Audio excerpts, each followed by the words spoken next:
have been very pained. We have been very pained as Siaya people on the loss of property that belonged to one of us, and that is Raphael Tuju. Raphael happens to be coming from Siaya, and he really sweated to own the property that somebody is hell-bent to snatch away from him. We are kindly asking that person to surrender that property back to Tuju, simply because, by extension, what Tuju owes is owed by Siaya. And therefore, this is Siaya property. And I want to state it very categorically that we are not going to support this government in any way if things like this would be happening to us. I believe even the docket that is being held by Opiyo Wandayi, who comes from Siaya, cannot manage to generate a property to that extent, even for the next how many years.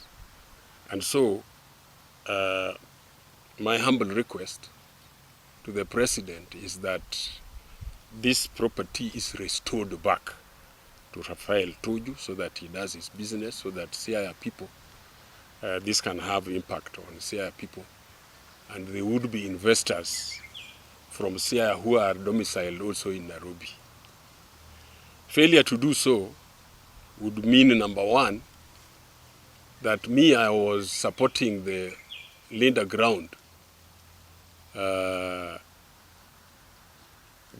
was supporting Rais Ruto on the issue of BBG. But I'm now withdrawing my support because we cannot support a regime that does not support our cause. And similarly, I'm also asking Siaya residents in general, in all, to withdraw their support if they ever thought of supporting him.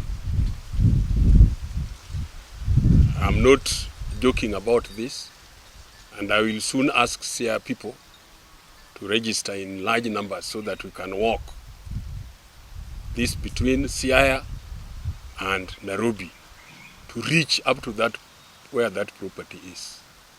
I know it will take us even 10 days, but we shall have people who are volunteering to walk that distance to make the government realize that we are not just ready to lose one of our properties like that.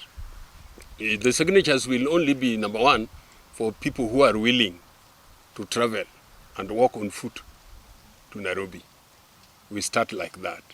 Then number two, we shall have those people who are withdrawing their support from the BBG, so that it is well known that if he is trying to think that we shall give him any vote, he will be rudely surprised at the end of it, that we shall not give anything. The second thing is that between the faction of Linda Ground and Linda Wananchi, I am just pleading with the two factions to have a dialogue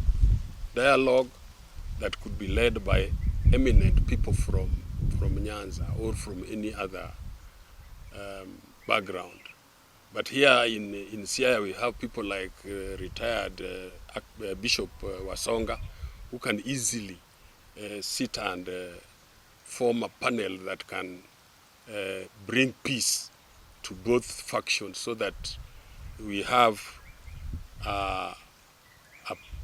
the original ODM that is capable of fielding a presidential candidate.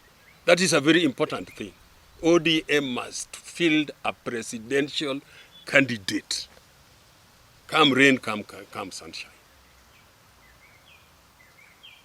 Otherwise, there is no reason why we would be forming a party called ODM if we cannot field a candidate for the president. Even if that candidate will go 5 times, like Raila did, so be it.